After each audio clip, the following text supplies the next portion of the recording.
ইহুদিরা হজরত ওমর রাদিয়াল্লাহু তাআলা আনহুকে যে 4টি প্রশ্ন করে বিপদে ফেলার চেষ্টা করেছিল, হজরত ওমর রাদিয়াল্লাহু তাআলা আনহু ছিলেন তৎকালীন আরবের গুটি কয়েক শিক্ষিত লোকদের মধ্যে অন্যতম।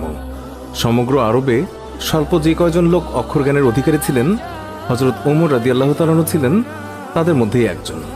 ইসলামী খেলাফতের তখন স্বর্ণযুগ চলছে। ইসলামের এই বিজয়কে থামাতে একের পর এক কূটকৌশল সাজাতে ব্যস্ত ইহুদিরা।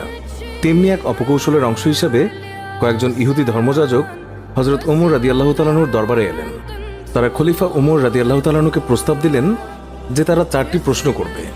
এই প্রশ্নগুলোর উত্তর আসমানি কিতাব থেকেই দিতে হবে। সেটা হোক তাওরাত, জাবুর, ইনজিল অথবা কোরআন থেকে। উত্তর আসমানি কিতাব থেকেই দিতে হবে।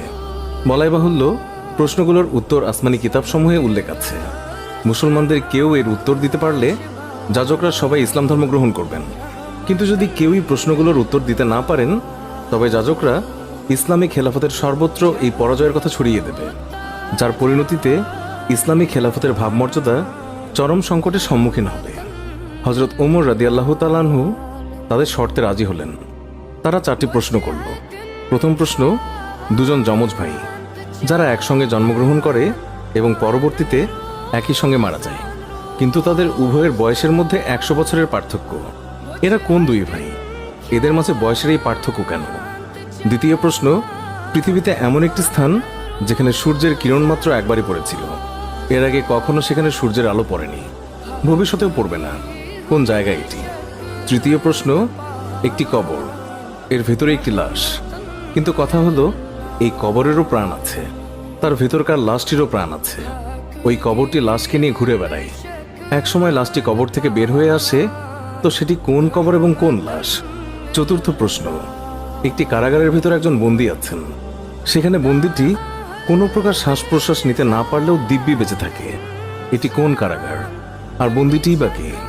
হজরত ওমর রাদিয়াল্লাহু তাআলা আনহু এই বিচিত্র প্রশ্নগুলো শুনে প্রখ্যাত সাহাবী হজরত আব্দুল্লাহ ইবনে মাসুদকে ডেকে পাঠালেন।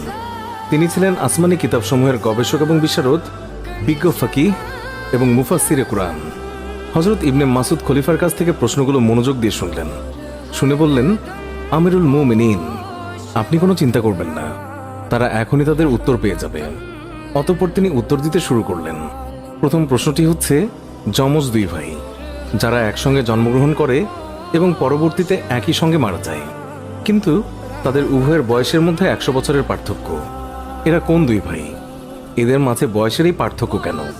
প্রথম প্রশ্নের উত্তর হচ্ছে, এই দুই ভাই হলেন ইহুদিদেরই নবী হজরত উজাইর আলাইহিস সালাম এবং ওনার ভাই। তারা দুজন একই সঙ্গে জন্মগ্রহণ করেন। একদিন উজাইর আলাইহিস সালাম